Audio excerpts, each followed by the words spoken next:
Happy 4th of July to Wolfpack Nation. On today's episode, we have a history lesson for you.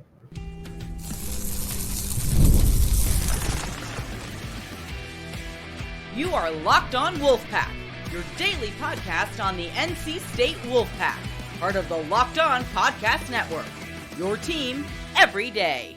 What's up, Wolfpack Nation? It's time to get locked in with Locked On. Thanks for making Locked On Wolfpack your first listen each and every day. We are free and available wherever you get your podcasts and on YouTube, part of the Locked On Podcast Network, your team every day. Today's episode is brought to you by Gametime. Download the Gametime app, create an account, and use code LOCKEDONCollege for $20 off your first purchase. Terms, as always, apply. Happy Thursday to all. Happy 4th of July to all. As always, I'm Grayson Boone, joined by former Wolfpack defensive tackle Kenton Gibbs. A little bit of a fun exercise for you on the 4th of July. Kenton and I are going to be completing Mount Rushmores of the best wins in Dave Doeren's tenure, and also the games that you would love to flip the outcome in the event that they would have changed literally everything if they were. So first, we're going to start with the best wins of Coach Doeren's tenure. So how this will work, Kenton and I will both have 4 answers, obviously, because it's a Mount Rushmore, and we will alternate. So I'll go, then Kenton will go, so on and so forth. So we've agreed that I will begin the first one, our Mount Rushmore of Dave Doeren's best wins in his tenure. I think I have to go the 2021 home game against UNC. We scored 2 touchdowns, and I believe less than like a minute. Leary to Emezi twice. I knew that was going to be number one. I knew that was going to be the number one pick. Stealing a thriller away from the Dirty Foot Club. I mean, what has been more memorable than that one over the course of the last couple of years? That's my first Mount Rushmore. That's absolutely. That's a solid pick. I knew it was going to be number one. I knew it had to be number one in essence. I believe the win percentage dropped to 1%. The win likelihood percentage dropped below 1%. And then all of a sudden, Emezi goes and takes it off a young man's top. I'll tell you what a game, what a time that was. I remember tweeting from the Locked On Wolfpack page, great drive, but that may be too little too late. Boy, was I wrong. Boy, was I wrong. Boy, was I happy to be wrong.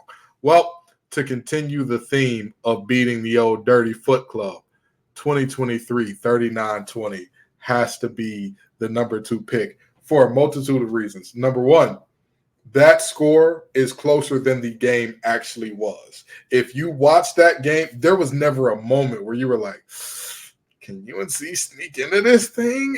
It was literally from the opening kickoff to the end of the game. It was just like, man, putting the beats on them boys. Not only that, it was a culmination of the fact that was a team that was left for dead. Yeah. That was a team that after the Duke game, many people had written them completely off. And they did an entire 180 to end up where they had to be, to fix their countenance as a team, to end up playing the way that they needed to play, to not only win, but dominate your biggest rival on the biggest stage there is. There was no other football on Black Friday that matters the way that game matters. And boy, did NC State show that the Dirty Foot Club doesn't matter on that day. My second one, I'm going to rewind us back to 2017. And I know I've mentioned this game on here several times before. The Lamar Jackson game. We took out Louisville under the lights at Carter Finley. It was our blackout. We wore those special uniforms with the metallic silver numbers. I was in attendance. I was actually still a student at the time. I will never forget that game. It was the most electric atmosphere I've ever witnessed anytime, any sport, any stadium. It was completely deafening, especially when Jermaine Pratt picked off the pass from Lamar Jackson at the very end of the game and stiff-armed him through the goalpost to capitalize that thing. That was one of the more memorable events I've ever been at. So 2017 against Louisville was my second one. That was a plus 5,000 aura game. NC State Yes. went absolutely crazy in the aura department in that game, because I'll tell you what, the legend of who that team was grew exponentially. It was like in the Grinch when they say his heart grew 3 sizes at once. That was one of those moments for NC State lore where it was just like, man, this is a serious team. And, I hate to be that guy. I hate to be that guy to make it all about the Dirty Foot Club. But the little Ben Finley game, baby. Where I'm going, 30-27, double overtime over your Heisman candidate. You've got to give little Ben Finley all of his love, all of his appreciation, all of your happiness had to go to Ben Finley on that night. Ben Finley, NC State legend forever for that performance. And, just the bigger picture of Dave Doeren having to resort to his fourth option at quarterback, still not only winning 8 games, but capitalizing and beating the Dirty Foot Club on the road. Yeah. That one will never be forgotten anytime soon either. Absolutely. My third one for Mount Rushmore, 2021 Clemson double overtime game, another electric atmosphere in the Carter. Leary to Carter in the corner of the end zone, game winner. We rushed the field. Absolutely incredible. I knew that one was coming too, and it was only a matter of time. I had that one saved as my third pick, just in case. I said, if he doesn't take this with the third pick, I'm jumping on it because there was no way you were going to get to my fourth pick. But that's a really, really strong third pick, which brings me to my now third pick because he took mine, the Liberty win in the COVID year. And I know, people are going to say, well, that game didn't really matter that much. It didn't really. You're forgetting the context of that game. Liberty came in undefeated. Malik Willis was a god amongst men, Heisman candidate at that time. And all of a sudden, some walk-on safety named Isaac McDuffie had that man in hell. Had Malik looking around. He's everywhere. The kid is all over the place. That game for me was a really big one for Doeren's tenure because, again, that's one of those that not only is it important to win every game, period, that was a national stage, NC State lore type of deal. It grew immensely from that game. So that's my number 3 pick. My last pick for the Mount Rushmore of best wins in the Dave Doeren tenure. I may be going out on a limb here. 2017 on the road at number 12, Florida State. Now, this was the Jacoby Myers front flip into the end zone game. This game was relatively early in the season, but it set the tone. Going on the road, especially at Florida State, of all places, and the environment they create down there in Doak Campbell, I was blown away that NC State went down there and won that game. It kind of felt like relatively easy. Like they established themselves early, and I can't remember if it was wire to wire, but it certainly felt that way. Just established the tone for 2017, and I feel like that year kind of gets forgotten about a lot of times because it didn't quite amount to what it should have been. But that win on the road at Florida State back in 2017, that'll stick with me for quite some time as well. I got one that I have a personal connection to, and a lot of people are going to say I'm being biased here. But this game, if you really think about it in terms of what was going on, and again, my games are based on the context of the moment, okay? Right. You don't just get thrown up here based on like, oh, there was a number in front of the other team. You got to get the context of this situation. So let me set the scene for you. Let me paint a little picture, if you will, okay? Dave Doeren starts off the season beating, 4-0, beating Island of Misfit Toys University team, okay? And then you lose a close barn burner to Florida State. And then Clemson takes you to the absolute woodshed. And then Boston College does a similar thing to you. And then Louisville does the same thing. And at this point in time, fans are wondering, will Dave Doeren ever win a conference football game? Will he ever win a conference football game? Because mind you, this is only year 2, but you go 0 in your first year, and you're starting off the second year 0-4 in conference. The 24-17 win in the Carrier Dome against Syracuse in 2014 is one of the most important in Dave Doeren's tenure because that was the first conference win that Dave Doeren never had. Now, listen, I'm not just saying that because the fumble that I recovered led to the touchdown that ices the game. I'm not just saying it because of that. I seriously am saying it because that was Dave Doeren's first ever conference win after starting off 0-12 in conference. Like, that's objectively speaking, fans were rightfully saying he's not ready for the big time. He's just not the guy.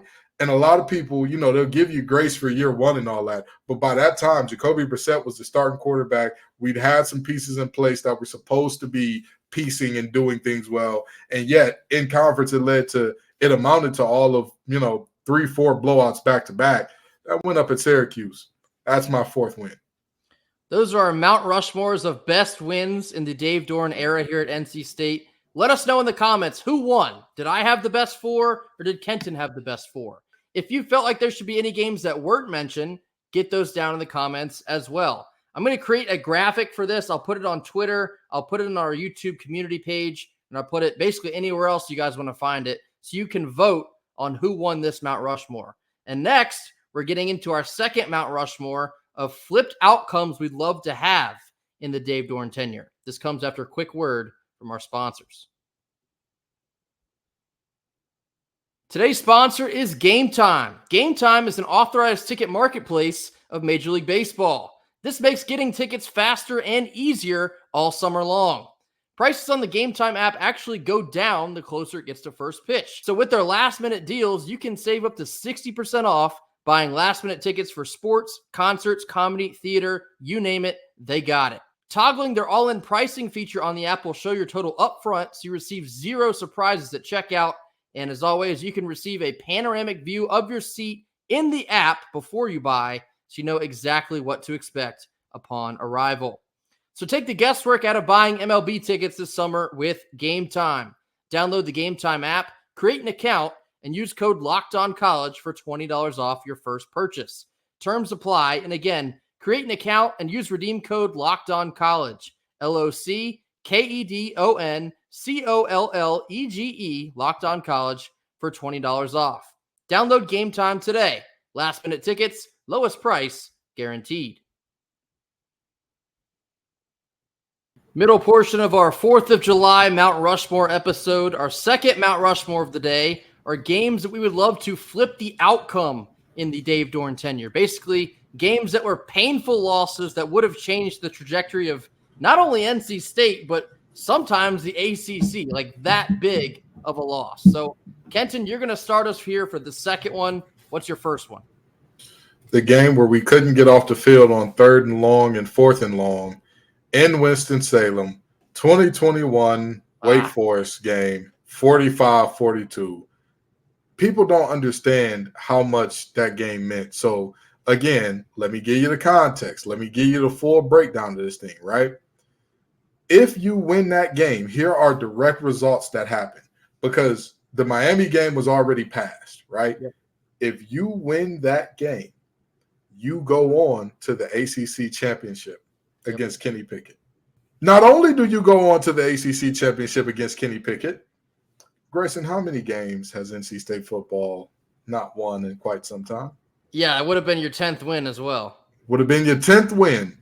It puts you in position to get a potential 11th and a conference championship, or at bare minimum, a 10th. And even if you lose in the conference championship, you've got 10 in a conference championship appearance. And it's not just that we lost, it's how we lost. It's that the defense had them right where you wanted them multiple times. I don't care what offense you're playing. There is not a single offense on earth that you would say, man, I don't want to have them in 3rd and long or 4th and long. That's where you want to be. That's where you're supposed to go. Send your dogs to go hunt and get your behind off the field. We could not do it. Pass interference, after player getting lost, after blown coverage, after, it led to what it led to. But that game drastically changes not only the course of NC State, but the course of the ACC as a whole. My first one, it's definitely some low-hanging fruit, but I'm going to go ahead and take a bite. 2016, on the road, at Clemson. It's the Kyle Bambard missed kick to win the game in Death Valley.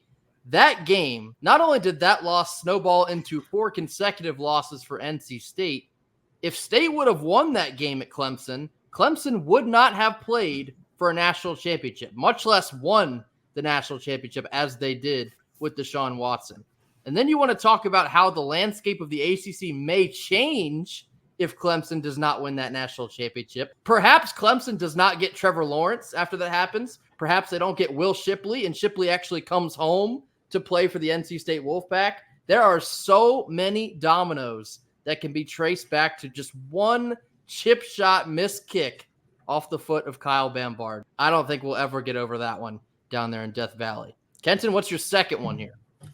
Wow, I'm glad you didn't take my second pick here because this one, another one where it takes you out of 10 and puts you directly into the conference championship.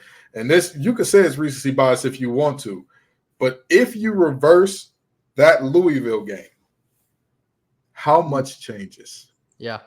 And here's the thing, right? I hate to say it in this way, but these are all the things that change from that game. You win 10 games. Who went to the conference championship, Grayson, last year? Who were the two teams that played? Florida State and Louisville. Was that game close or no? Actually, yeah, surprisingly, it did end up pretty close, but no Jordan Travis. I guess that happens. So not only did they miss Jordan Travis, they missed their backup quarterback as well. Yep. So here's what I'm saying here, right?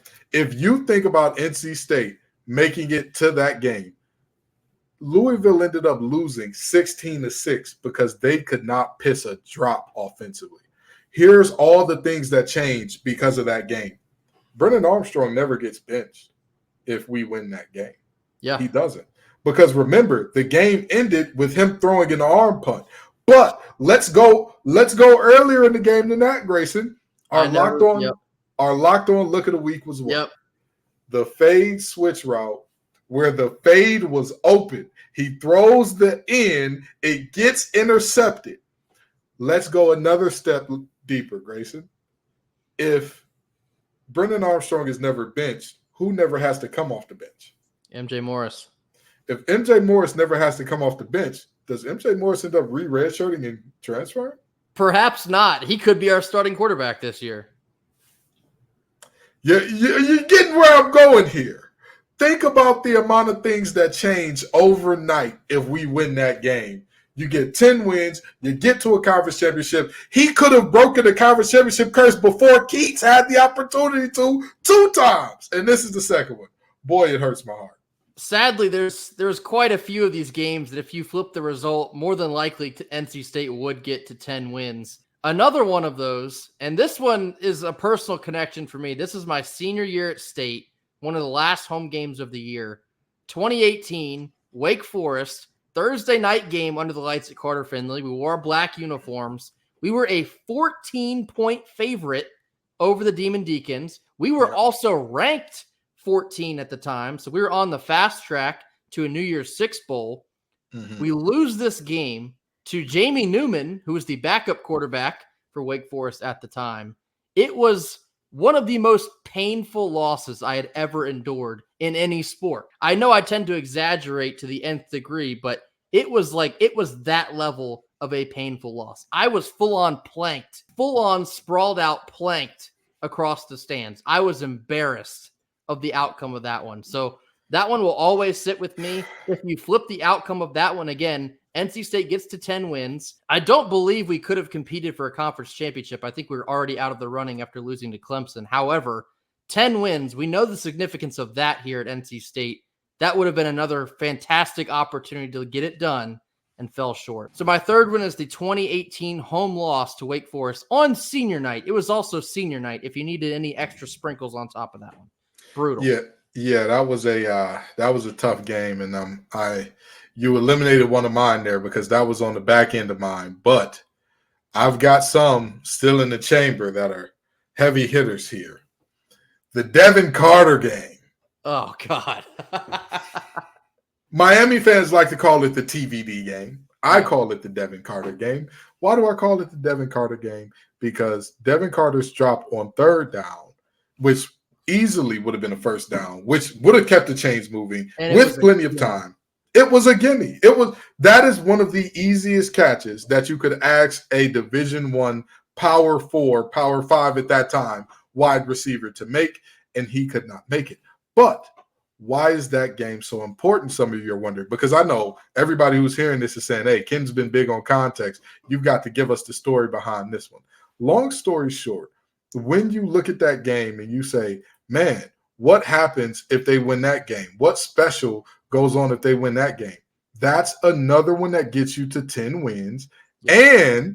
And NC State was number 18 in the country at that time. And neither one of their next games were within 2 touchdowns.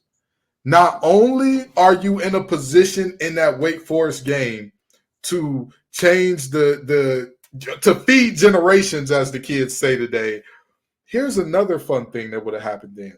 You would have had NC State most likely inside the top 10 against Wake Forest that at the time was number 12.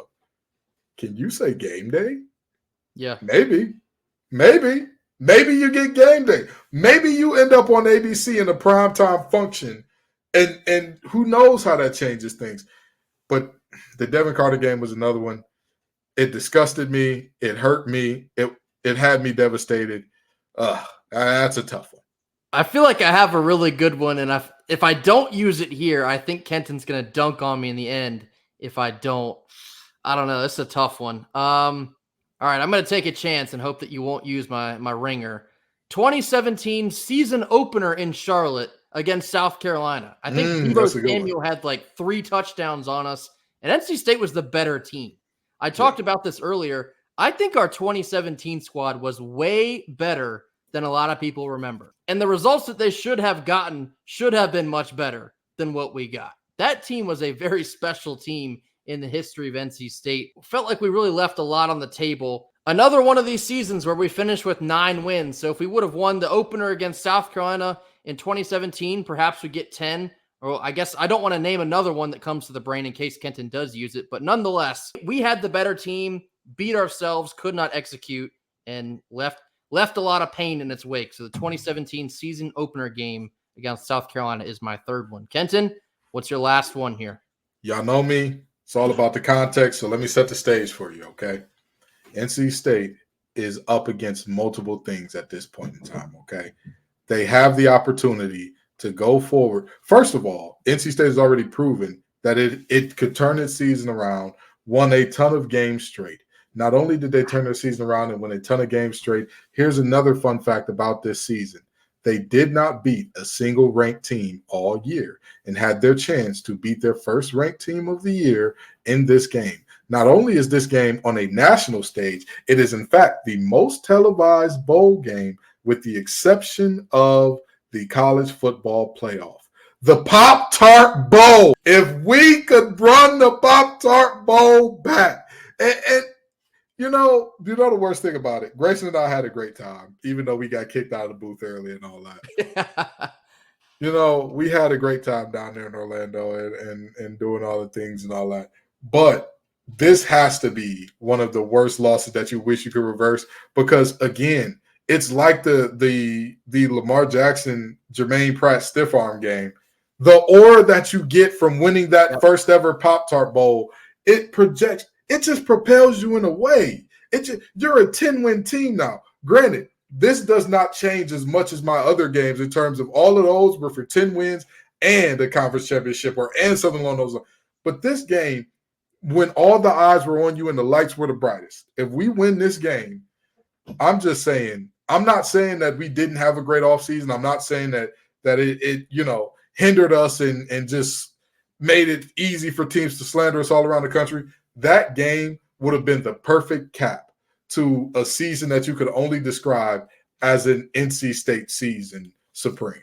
Shockingly enough, I did not have that one on my list, but that is a fantastic answer. A horrible taste in our mouth after losing that one down there in Orlando. Wanted it so badly. Oh, man. Wanted so bad. And talk about the exposure, which we do a lot on here. It would have been an incredible win on and off the field if you won the Pop-Tarts Bowl. Okay, my last one. It's a little bit of a cop-out. 2021, we had ambitions of getting to 10 wins. Mm-hmm. We fly across the country to San Diego. That's in the Holiday Bowl. Oh, you can't count that one. And UCLA pulled shady activity, shuffling out of the locker room, not telling anyone about it. Maybe they have unreported COVID cases. We don't know. The game gets canceled merely hours before kickoff. And NC State football was devastated. I remember seeing clips of Boo Corrigan crying to the team in front of the locker room saying he's done everything he could to try and find another opponent or reschedule. There's nothing that could be done. It was such a kick to the you-know-where for NC State to not get the opportunity to capitalize the end of that season to hit not only 10 wins, but another big-time bowl. I think it was on Fox, so you would have had Gus Johnson on the call. Talk about exposure for that one. Would have been an unbelievable opportunity. The rug was ripped out from under us. I know, I guess it technically doesn't count because it never was an outcome, but That is my number 4 spot, not getting the chance because we were going to put the beats on UCLA. Let me be perfectly clear. We were going to whoop them boys. We were going to whoop them on national television and bring home a trophy that we won and not earned because of a forfeit. So here are the 2 possible outcomes of that game if it actually gets played against UCLA, or if they did like all the other bowls and, had replacements back in line. Number 1, they were going to play a UCLA team that had not beaten a ranked team all year. They didn't beat a single team that finished with a winning record. Not a single team that they played finished better than 500. Not one. But let's move beyond that. There was a team right down the street from us by the name of Wake Forest who were playing in a bowl game. Their original opponent got a bunch of cases of COVID, and they had to drop out. Grayson, did Wake Forest still play a bowl game that year? They sure did. I think they whooped up on Rutgers, right? Rutgers! Yeah. But Grayson, was Rutgers bowl eligible? They sure were not. They were 5-7. So how did they get to the bowl game? APR. We would have had to play some nerds, ladies and gentlemen. The 2 options on the table: play a UCLA team that had not beaten a single ranked team all year, or play some nerds, or beaten a single team with a winning record all year, or play some nerds who were not bowl eligible. Either way, you're walking away with 10. In the words of Denzel Washington, I'm leaving with something. NC State was about to be from round the way because they were leaving with something. But, that's just how the cookie crumbled in that one. So that's a good one. I don't think it's fair to include it because while it is technically flipped outcomes, technically a forfeit ain't really an outcome that you can flip per se, but that is a great one. That's a great one. Fun little Mount Rushmore exercise for you on 4th of July. Best wins in Dave Doeren's tenure, and also the games that we would love to historically flip the outcome of. Just like the first one, let us know in the comments who had the better list. Just like the first one, I'll also post it everywhere on social media, so we'll get plenty of votes in for that one. Bit of a fun idea to do this before one of the most anticipated seasons of all time for NC State coming up this fall in 2024. But so many fantastic and also tough moments in the tenure of Dave Doeren. Looking forward to making a whole lot more of those very soon in August. Our Mount Rushmores went just a little bit long for you on Thursday, so for that reason, we're going to take a whole lot of nothing, a whole lot of something, and put it onto Friday's show. That will do it here for us on Thursday. Again, happy 4th of July. Please have a very safe and fun holiday with your loved ones, your friends. Enjoy our freedom, but make sure, again, you are safe. You're not being irresponsible. I'm not your parent, but you know why I'm saying all that. So thank you all for joining us here on Thursday. As always, hit that like button. Drop your comments in the comment box. Again, tell us who you thought had the better list for both of these Mount Rushmores. And as always, mash that subscribe button. And we will see you on Friday for Fan Friday and a whole lot of nothing, whole lot of something. Until then, go Pack. Go Pack.